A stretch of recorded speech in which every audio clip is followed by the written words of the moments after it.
औरों का सम्मान। वर्धमान नगर में दंतिल नाम का एक सेठ रहता था। वह नगर का नायक भी था। उसके सेवा भाव से वहाँ की प्रजा और राजा दोनों ही प्रसन्न थे। वह बहुत समझदार और योग्य था। कुछ समय बाद दंतिल का विवाह तय हुआ। अपने विवाह के समारोह में उसने सभी नगरवासियों और राज कर्मचारियों को आमंत्रित किया। अतिथियों में राजभवन का सफाई कर्मचारी गोरम भी आया था। वह उत्सव में मौज में आकर ऊंचे आसन पर बैठ गया। सेठ दंतिल ने उसे पहचान लिया। उसकी धृष्टता से नाराज होकर सेठ ने उसको धक्के देकर बाहर निकाल दिया।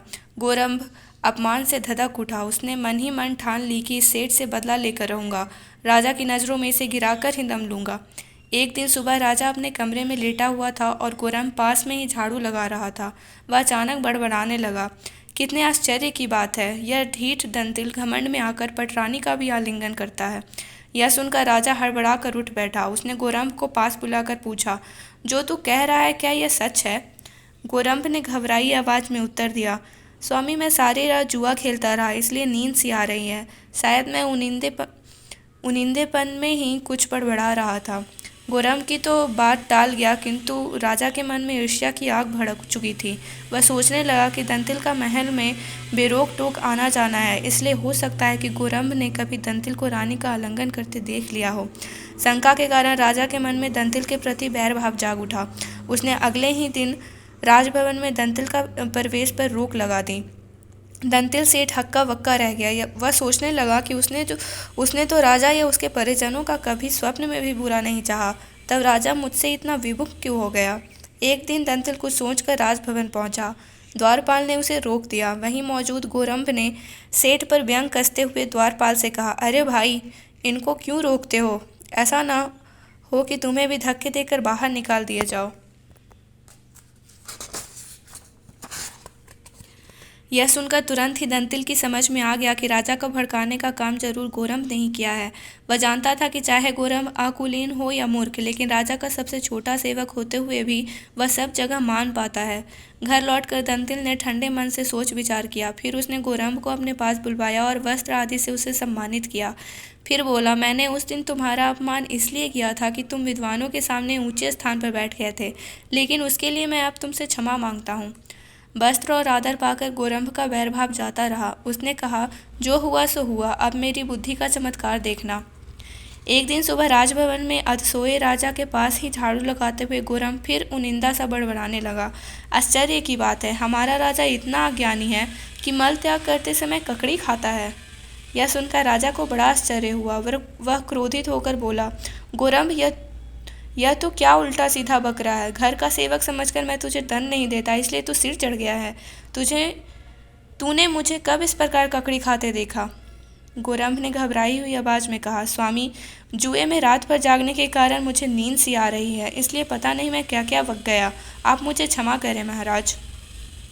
तब राजा को बात समझ में आई कि जिस तरह यह मेरे बारे में उल्टी सीधी बातें कर रहा था, उसी प्रकार दंतिल के बारे में भी की होगी। इसकी बकवास के आधार पर मैंने दंतिल को राजकाज और नगर कार्य से वंचित करके अच्छा नहीं किया। राजा ने उसी दिन दंतिल को राजसभा में बुलाकर फिर से उसे उसका अधिकार और पद सौंप दिया। इसलिए कहा गया है कि उत्तम, मध्यम और अधम तीनों श्रेणियों के लोगों को उचित सम्मान करना चाहिए।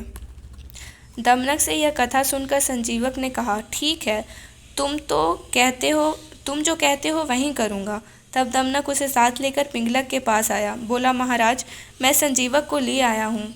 संजीवक ने भी पिंगलक को नमस्कार किया और पास ही बैठ गया।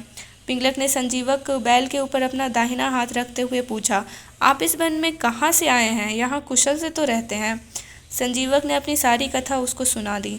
पिंगलक ने उसकी कथा सुनकर उससे कहा कि तुम निडर होकर मेरे द्वारा सुरक्षित इस वन में विचरण करो। इसके बाद पिंगलक ने अपने जंगल का राजकाज नए मंत्रियों कर्टक और दमनक को सौंप दिया और खुद संजीवक के साथ आनंद से रहने लगा।